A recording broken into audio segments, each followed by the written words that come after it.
Okay, as long as you're working right there, you're good. I can't hear you, Ben. Just work in that area.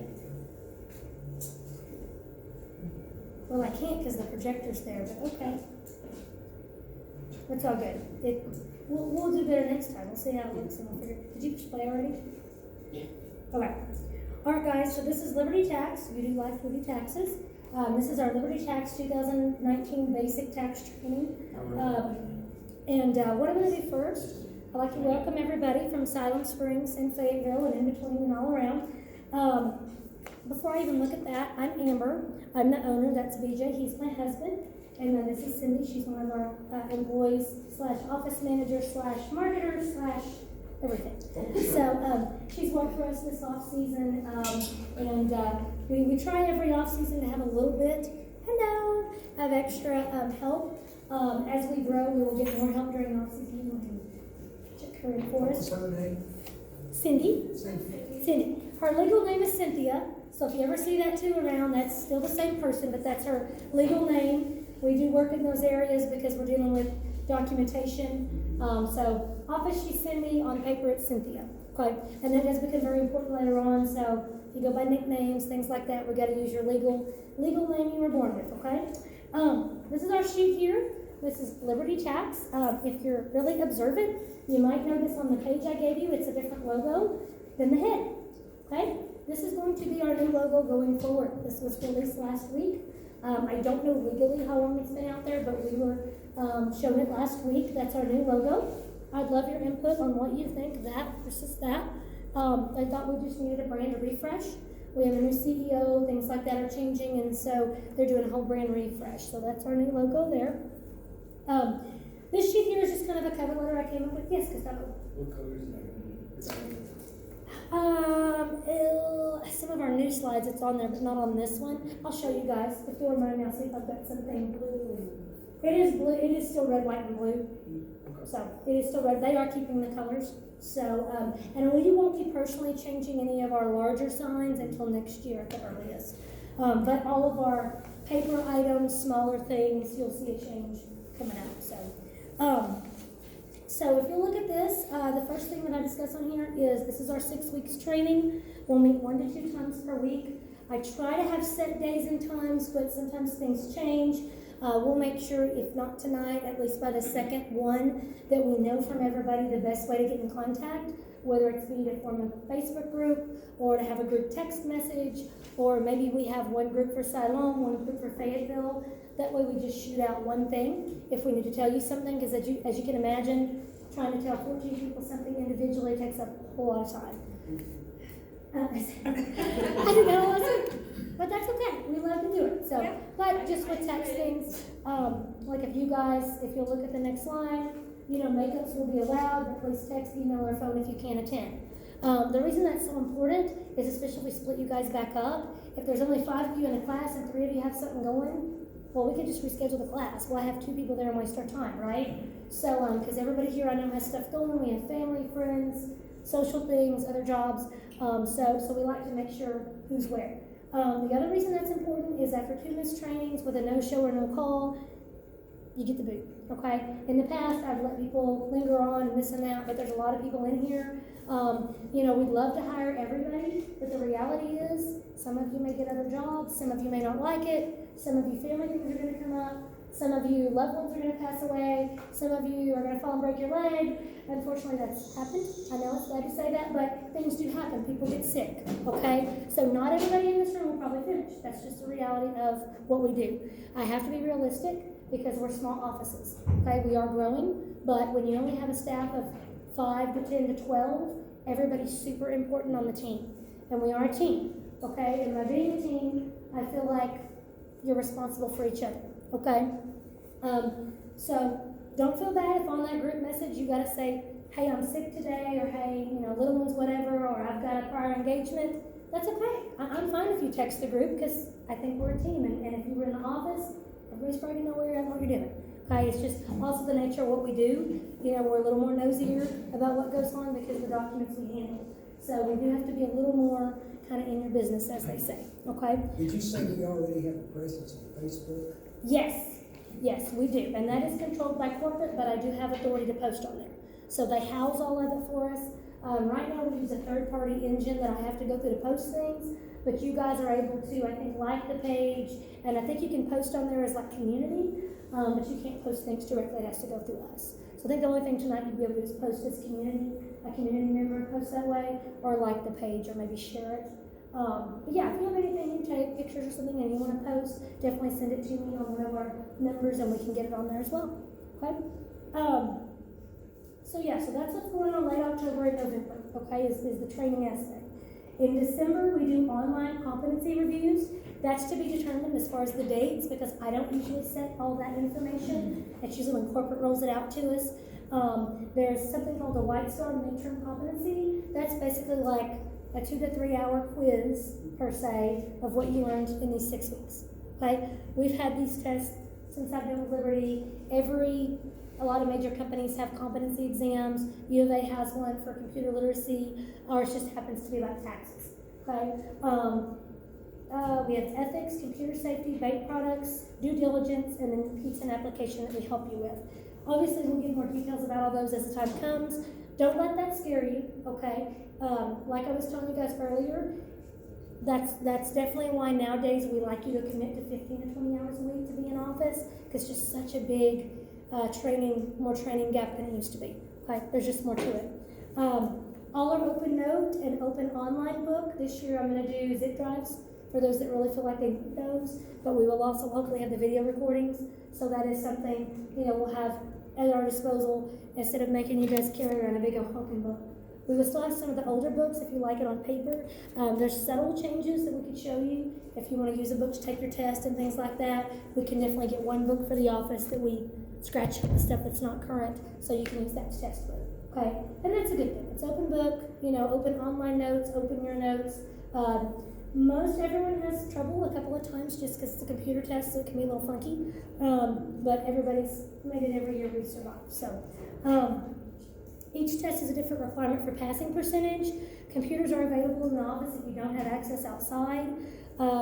We try to ask that you at least try the competency test at least once on your own if you have access to a computer, just if anything for yourself, to see how you did without help, okay? It's also a learning tool. You go through, you kind of learn as you test, so it's a really good way to learn.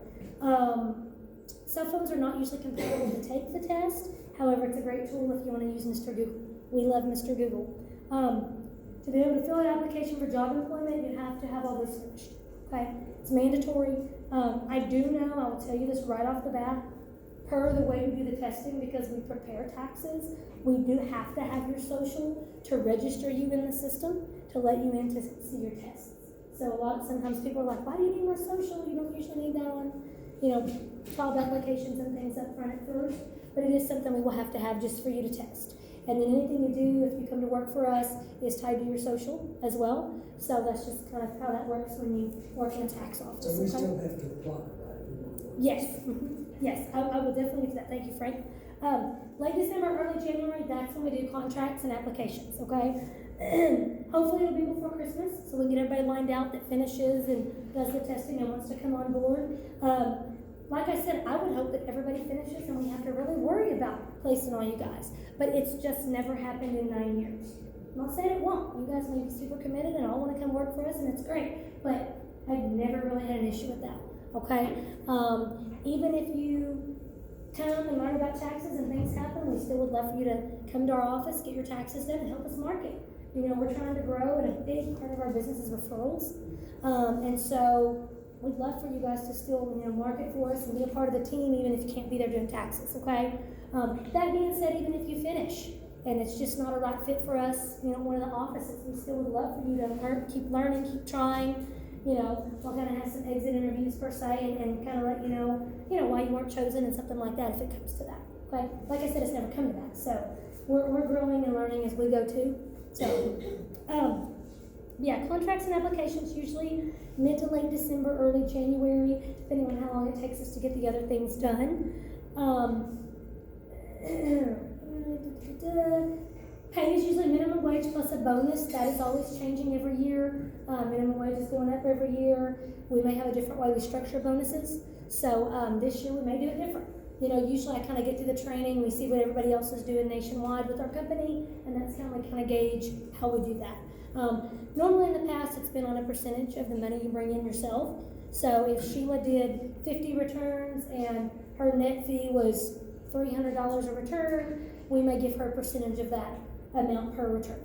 So average bonus in the past has been $300 on up, okay? And those are paid out in April and May at the end of the season. Corporate policies and procedure training is 8 paid hours. That's mandatory. Still that same time frame, December, January. Computer lab with our new Drake software. Gustavo was ahead of us on that.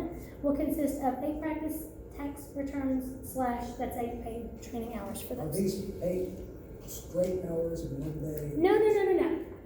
I will get to that. Those who complete the items in a timely manner and have good attendance for anything we do will be considered first for scheduling slots. So that means if all of you finish and all of you did well, and I'm like, hey, you know, we really want to get everybody with your PTIN, and your PTIN doesn't cost anything to the IRS, it's literally like a 5-minute application. Ask Cindy, it's super easy. So if you do all this work, I mean, we'd love to have you as a backup, even if I don't have room on the schedule. You know, I mean, there's nothing that says we can't do that.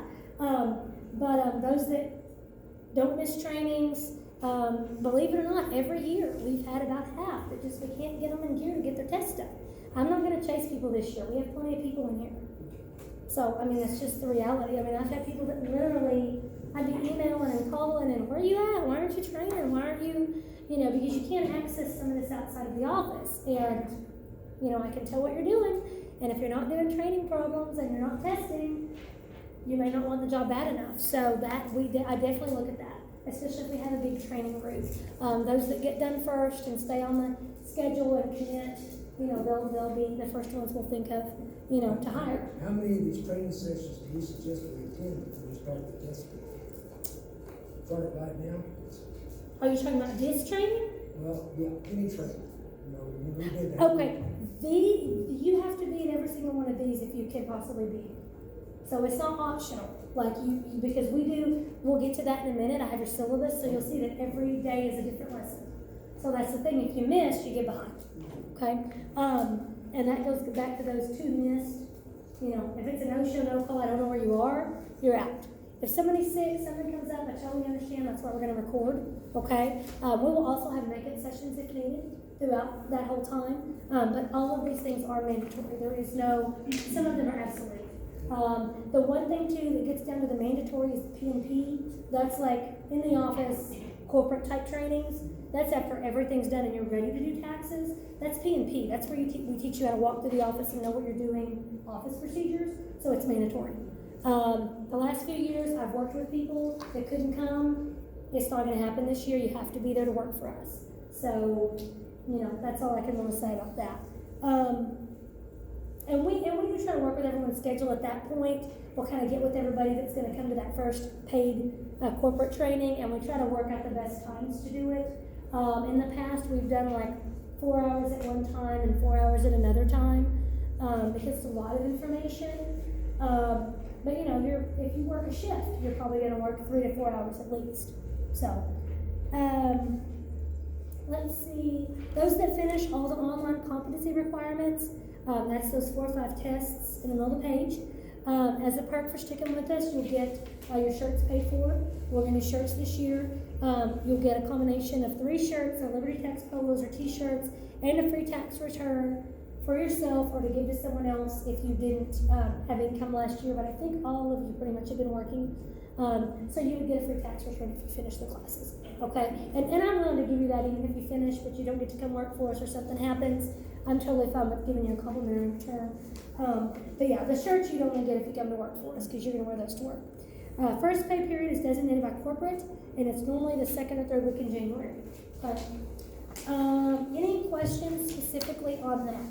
And then here is the syllabus you were asking Frank about each tax trainings we do here at the offices in this next 6 weeks. This is kind of our guide. And I will go ahead and... Well, what I was asking is, how many training sessions do we need to attend before we think about trying to pass the competency test? We actually don't offer it till we're completely finished, which is after the 4 to 6 weeks are up. Okay. Yeah, it's not offered till everyone's set in all the classes. Yeah, good question. And if you look at the top, we try to equal about 10 to 12 sessions, okay, in between these next 5 to 6 weeks. On top of that, 1 to 2 times 6 is 12. And then on the, let's see where they put that. I'm gonna get ahead of them, but table of contents, there's about 11 or 12 chapters. So that's about a chapter per class. They've revamped this, so this is the first time I'm teaching this new way they've divided it out. So I'm used to going a little faster. We may have more quality time this year to teach some of these things, but this is almost a lesson per class. In the past, I would do about 2 per class. So probably be a good thing. You'll get more information in each class. Maybe we can get done a little early some classes. That never happens, but you never know. But that's the list, and you do have that also in your booklet. But that's pretty much what you can gather we're going to do each class. Okay? Like I said, we are going to record, so, you know, we'll try to get that out to you guys and do a YouTube channel or something we can post this to online. So if you have to miss or need to be home that night or something, you can watch those and not get behind. I'm perfectly fine working with everybody on that when things come up. It's just for the most part we have to have you in class. Because historically, if you can't get to class, you don't make it to the office. Okay? And I've already had to tell 2 people that wanted to train. I need to let you know that I've already got 2 weeks, one in November and one in December. Okay. That I will be Gone? gone. Okay. Did you write that on your I didn't here, but I wrote it here. That's okay. Is it vacation or you don't have to talk about it? I have another job. Okay. So. Yeah, and that's a whole different, I'm talking like you just didn't feel like coming in and sitting home watching TV. Because I've had people that did that. I'm Okay? thinking that's 4 classes. Is that gonna be doable for Yeah. a person? Yeah, as long as you- Up? It is. It is. As long as you watch the videos, and we also do PowerPoint handouts. I don't have any today because all this stuff is super basic, but that will be your problem. Okay? That's excusable. Okay? Yes. I'm also not gonna be here for Thanksgiving. Yeah, we don't have class that week. Sometimes we'll do like a little review. Oh. And that's one of those things we do fluctuate throughout the schedule, so it's not hardened in stone. That's why we have to have group texts or some kind of way getting hold of everybody. Because we do sometimes, I get sick sometimes, my kids get sick, and we may not meet. Or I may video something and post it. So that's something we'll have. You know, like I said, that's why we're trying to do some of those online type things this year. So if we have to miss a week, we may post some stuff, or I may get some information out to you. Have stuff at the office you can come pick up, something like that.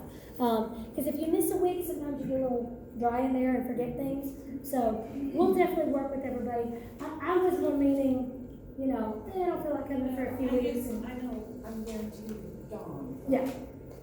Yeah, totally understandable. And I get more worried about if you know ahead of time in January, February, you've got to be gone 2 or 3 weeks, it may not be the right thing for you, okay? Because that's when we do the bulk of our business, January, February, March, okay? We are also busy in April and May, but we're busiest end of January through February and into March. So like if right now you know you're taking a month to Switzerland, we might want to have a conversation after class, okay? All right, let's see. So there is your topics here. We've got filing information, dependents, filing status, wages, interest, standard deduction, dependents, EIC, retirement, itemized deductions, ACA, Affordable Care Act, and tax preparer responsibilities. Like I said, this is a lot different than what I'm used to teaching, so if I skip around or you see me go out of order with them, I'm writing their slides are wrong. No. Benito, did you want to talk about right now about the things coming, or you want to save that for the end? No, I can do it. I can do it later. Okay. All right. A lot of you have used Liberty, so like I said, you noticed our logo is changing. We are going to be offering new products. We have a new CEO. We are in, I'll just back up, and we have about 3,600 offices, but we have about 2,800 franchisees. So does everybody know what a franchise is? Okay, that's like a McDonald's, a Wendy's. You know, we basically pay royalties to use the name of our parent company. We're getting really big into being uniform. Uniformity is a big deal. And that's why we're really trying to make sure everybody hears and sees the same thing between the 2 stores even. Because I can tell you right now, and Cindy and BJ can attest to this, and some of you, if you've ever been to both, has anybody been in both our locations? Besides her? Besides Sam? Anybody? What was your second location? Silent Springs? No? Has anybody driven by both locations that you know of? You do? Okay. So there's a big difference in both locations, right? We wanna change that, okay? That's what we're really, I mean, as of right now, I only have a few people coming back. All new group this year, new software, new look, new change. That's why we're doing these classes. We wanna be uniform, we're a franchise. If somebody comes into our franchise in Siloam or Bentonville or anywhere else, we're not in Bentonville, but just using that as an example, Fayetteville, Tennessee, wherever you're at, you want to be as uniform as possible, okay? Everybody seen the waivers outside? Liberty waivers? Yes, no, maybe? And they dress in the costume? Okay? That's a recognizable thing, okay? Some stores are going to continue to have waivers, some aren't. I haven't decided yet, but that is a big part of Liberty. It always has been. They're not going to completely take away the Liberty out of Liberty Tax, but they are doing a brand refresh. Please tell me that's not gonna be one of my responsibilities. How many of you here want to wear the suit and wave at the road? Raise your hand. That is usually what I get from those that come here, so that's good. If you would have raised your hand, I would have said, maybe you're in the wrong thing and we need to have you apply for a waiver. Because I usually don't get people that want to do both. I just don't. So, let's see. So we're going to talk about the history of income tax. We're going to talk about the 1040, which I already told you guys about the 1040 earlier. We're going to touch on that. Who must and who should file a return. Key information, key ideas. Okay. History of taxation. I touched on this just a little bit. A lot of you probably know back in the day, the British taxation policy led to the American Revolution. Some of the first times we had levied taxes here was during the Civil War to actually pay for the war. So that's one of the first times on record that we actually had taxes. This is just a little bit of a history, recent history, 20, 30 years of some of you were asking about how often things have changed. This is just some big things in the last 20 to 30 years that have happened. There were some changes under Reagan, some changes under Bill Clinton. George Bush had some tax. I remember back then, I think it was right after or before 9/11, whichever it was after or before, about the same time maybe. I remember literally getting a check in the mail. I knew there were some kind of tax changes coming, and I remember just randomly getting a check in the mail. So every now and then the IRS, and they do things like that, and they go back and recalculate things. The Affordable Care Act, how many remember that a few years ago? With your insurance. So you didn't have to buy insurance, and then they said, oh, you gotta have insurance. That was the Affordable Care Act. And it's had mixed reviews. I mean, the quality of the service, having to bring in documents for your taxes. A lot of people don't want to have to bring in extra stuff and tell us about their health insurance. Many different things, that we could say about that. This year, supposedly, that will be out the window as far as the penalties. There may be a chance they still have to report and reconcile some of those forms. So we will learn more about that in the ACA chapter. Like I told you guys earlier, we do an update training at the end of the year. So you guys will kind of know once the new software comes out and we do updates at the end of the year, you guys will all kind of know where we're standing on the Affordable Care Act. There we go.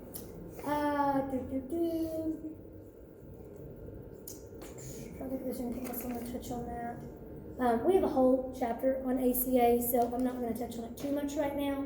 Oh yes, there was the most recent cut, Donald Trump, TCJA, a lot of different things in that changed. I'll kind of point those out as we go along if I think of them as we go with the new laws, because I'll know they're different, and we can look at those as we go. Every time they revamp those sorts of things, there's lots of things built in. Hundreds and hundreds, thousands of pages of different things built in. Even year to year, there's little changes of things that sunset and come through that are new. I tell everybody from the start, if you think you're going to learn everything by January 15th, it's not the place for you. You're not going to know everything. And some people truly do have a hard time. They can't function in a gray area where you may come to work one day and see something you don't know how to handle that, but that's okay. That's why we have help. That's also why we're a franchise. We have good support. I still learn something new every day. Cindy does too. BJ definitely does too, because he's kind of just starting out too in this tax world. But I have seen people really struggle with the not knowing and not being able to get through a return if they just don't know. We don't ever want you to guess. So our world is not the world. If all else fails, make something up. That's not our world. If you don't know, you stop, you ask for help, you put the return on hold. Okay, we have those sorts of things. If there is a way, if you don't know or can't finish, I'd much rather you do that if it's that situation, you know, than make something up. So this is not the time and place where we make things up. So, that being said, there's thousands and thousands and thousands of tax forms that have come through over the years. We're not gonna learn about every one of those in this class. You won't learn about every one of those in the next 2 to 3 years. So, you know, we cover the most basic that we can. Like I said, there may come a time I'm like, hey, we can't talk about that, or, you know, we're not gonna learn that, right? Let's see, individual income tax. Personal and individual income tax is levied as a percentage of their wages and salaries. Some deductions permitted, net income and losses. You'll learn more about this in just a second because we're going to do our little icebreaker. It's typically collected on a pay-as-you-earn basis with correction at the end of the year for overpayments and underpayments. There will come a time we'll talk about that in here as far as owing versus refunds in more detail, but I would rather save it for that section. Okay, filing a tax return. What does it mean? What does it mean to file a tax return? And then, can everyone be a tax client who walks in the door? Who thinks that everybody that walks in the door can be turned into a tax client? Only if they've made money, right? Only if they've made money, okay? What else? Only if they have papers. Only if they have their papers with them, right? Okay? What else? Okay? And we'll get into some of those requirements in a minute. We try to turn everybody into a Liberty Tax client that comes in the door. So what do I mean by that? Well, there actually are different requirements, income-wise, what do you call it, status-wise, and then what did you say? With their documents, right? So there would be reasons we couldn't do it because of these things, but we try to turn everybody into a client. So I try to start with you guys really early when we're doing our trainings to learn customer service, even though we don't cover it in here, but just that anybody that comes in can be a client. Maybe not right now. Maybe they don't have a filing requirement. Maybe they don't have papers. Maybe their status is questionable, or, you know, maybe they haven't earned enough to have to file, but we don't know if that's not going to be the case next year. We don't know that they don't know somebody that needs to file because we have a referral program. So we don't ever want to turn someone away that comes in without, you know, if we were a salesperson, let's sell Liberty.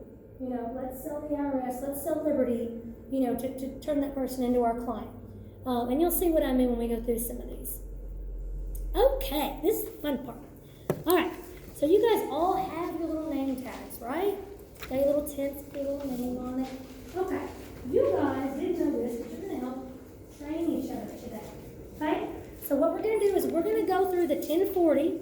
Remember I asked you guys if you'd seen one. So some of you that came a little late, or some of you that said you weren't familiar with the 1040, you've got one in your little book, here in your little folder. If you don't, let us know. It should say 1040 at the top, and there is someone's name on it. That's okay. It's just fake. It is fake. Okay? Now, I'm going to go through, and we're going to go through, and I'm going to call on you guys. Frank, are you number one? You're number one. All right. So what you guys are going to do, when I call on you, not now, it's a surprise, you're going to open this up and see what it says, and you're going to show the class, okay? And then you're going to hold up your 1040 and kind of show us where that is on your 1040, okay? And you're going to read us what's in those boxes or those lines. So Frank is contact info and social security number. So Frank, you want to hold that up? Stand up, Frank. I said your name, and you can say your own name, guys, when y'all stand up. And if we really want to get technical, I can give you the pointer, and you can come up here and point too. I'll just point while you're talking. Where's our contact information, Frank? All right, your first name's on that, your first Okay. name's right there. Right there, guys. All right. And then your last name is in the next box. Okay. And your social security number is in the next area. Okay. And last name is down under your first name. Okay. Who's this right here? Your spouse, if you're filing joint. Okay. Spouse, if you're filing joint. Yes, right. All right. And you enter the first name in addition, right? Okay. Mm-hmm. And her social security number over there too. Okay. Yep. Over here. Okay. And then what's this right here, Frank? Can everybody see it? Yeah. It's home address and city, town, and post office. Yeah, okay. We won't worry about these deductions right now. They kind of have that in a funny place. They have that little funny place for you guys. And then you do your address. okay? I was stuck on this spouse is blind. I mean, how- Yes, that's something we'll go over later. That is kind of some specialty items. I may touch on that at the end of class or at the end of when we get all y'all through here. Those have to do later on with some deductions, some extra things that you get. And the software does have you go through those questions. Your home address, you've already pointed out, I guess. Yep. And then if you've got an apartment number, you have. Yes, very important. Thank you, Frank, for pointing that apartment number. This is missed so much. I think some of our older software even, we'd put it in, but then you wouldn't see it on the copy. Is that right, Cindy? And we would be worried we got it, and it's no, I just didn't print it on the copy for some reason. You know, it just wasn't coded to print out on our copy, but it's very important. Why do you think apartment number would be very important on contact information? Because it has to get to the person. It has to get to them. That's not a complete address. Right, okay? So this, when you do this right here every year, this updates your information with the IRS. So if you don't have that apartment number on there, if the IRS needs to send you something, or you need to reconcile some of your documents in other areas of your life, you know, if this is not accurate, it could cause you a lot of heartache. And I will tell you, this is one of the biggest errors in our office. I just know this. Cindy's going to back me up on it. Most places, and you guys know this, places you shop, places you've done your taxes before, they carry over your information. It's good and it's bad, right? What if you forget to tell us and we forget to ask? What gets put right here? Your old information. And how many of you know that's a pain in the rear? Okay? So even though it seems like this is such a simple thing and it would be so easy, but you know, Avena's coming in and we're talking shop and she's back from last year and we're so excited she's back and she's filled out her stuff and we're doing her stuff and we get to the end and she's like, did I tell you we moved? And you did move, so you told me. But we get to the end and we're about to sign. Did I tell you we moved? Uh-oh. Now we gotta go back in and find this in the return and how we fix it, right? And we're gonna have new software, so that'll be fun. We'll learn how to do that. But so many times that's happened. And let's say they've already signed the return. So we've already sent it off. Well, they may need us to send in some extra stuff to the IRS to get it fixed. We don't have to mess with that either. So That next green box after apartment number, we just follow directions on that? yes, city, town, post office, and foreign address. We won't get into that right now. But somebody should have one. You probably should come to me and we need to talk about what we're doing. Okay, thank you, Frank. Thank you very much, Frank. And he is from Silent Springs. Okay, number 2. Who's number 2? Rita. Come on down, Rita. Put that open and see what we're working with there. Dependents. Dependents. Okay. Hey. Rita, do you know what a dependent is? Yes, somebody depends on you to provide for them. I like that definition. Somebody depends on you to provide for them. Okay? This is where dependents are listed. And remember when I told you I used to be able to just look at a return and kind of see what was going on? This is one of those things they didn't really change much. So you can automatically see if somebody else is on that return. Okay? Rita, will you read that across the top? You can read off of yours or up here. It says dependency instructions. You need your first name, last name, their social security number, their relationship to you. So, you know, if it's a child, I think there's sometimes it can be an elder. Mhm. Yep. And we will go in depth in some of these guys. This is just reviewing so everybody knows where it is in the return. Then the next one is they qualify for the child tax credit or the credit for the other dependent. Right. So right now, I know a lot about this tax return if somebody's got a dependent, because these are check marks. So say we have somebody that comes back in this year and wants us to look over an old return, or they've got copies on them and they need us to check something just random. Well, we automatically know if that return, when it was done, if it gave many of these credits and if they had dependents. So let's say they come back in and say, well, you know, it was my year to claim Tom Jones, you know, my son. Did he get on the return? I don't know how to see this. Did you get him in there? We don't have to go look in the system. If they got their copies, if he ain't there, we're in trouble. Right? Okay? So that's a good place to look right here. Our system this year is going to be really good about double checking these sorts of things. It always has been. Something I'll tell you about dependents, but I was got to be sure on the names. How many of us know sometimes our kiddos have different last names? We might be claiming, like she said, somebody else is not a child. It might be someone else. Always got to be careful of the names. That is one of the biggest rejects on dependents that comes back to us that we gotta fix, is dependents. So we always try to double check that even inside the return when we're talking to them. Would you believe that some people don't even know their kids' own birthdays, names, and everything else? Okay? How many times do we have, mom or dad inverts a number, we type something in wrong? So very important there, the dependents section. Okay, number 3. Oh, yes. I don't see it here, but like a child is older, Mm-hmm. like they're out of being a. Yeah, credit. sometimes they will still list them here, but it won't check any of those boxes. If we put them in as a dependent for whatever reason, it will still show them up just at least here, There. so we know they're in the return. And we'll try to parking lot that for when we get the dependents, because we'll talk about those situations of why they're on there. Even if you don't use certain credits, they may still be accounted for there. That has changed over the years as well. That's one of those things I didn't like about the new tax changes, but dependents and their purpose they serve has changed over the years. Let's see. Okay, very good. Thank you, Miss Rita. Number 3, Sheila. What have you got under your hat there? I've got filing status. Filings. Ooh, good one. Filing status on the 1040 is right there under the header. Single, married filing jointly, married filing separately, head of household, and qualifying widow or widower. Okay, pop quiz. Who thinks they know the worst status to file of these 5 filing statuses? Sheila. Let's see, I'm gonna go with married filing separately. Yes. It is. If I had a prize, I'd give you, have a lemon cake, Sheila. No, married filing separately, that's right, okay? That's like the big ding, ding, ding, ding, like all my staff. Wait, when we're learning filing status, I'm like, okay, if somebody comes in and they say they need to do married filing separately, you do not pass go, you do not collect $200, you go directly to the head preparer or the owner or the manager or whoever. Because one thing you're gonna learn, a lot of you guys said you did stuff on your own before, and y'all are probably a little bit more experienced with certain things in taxes.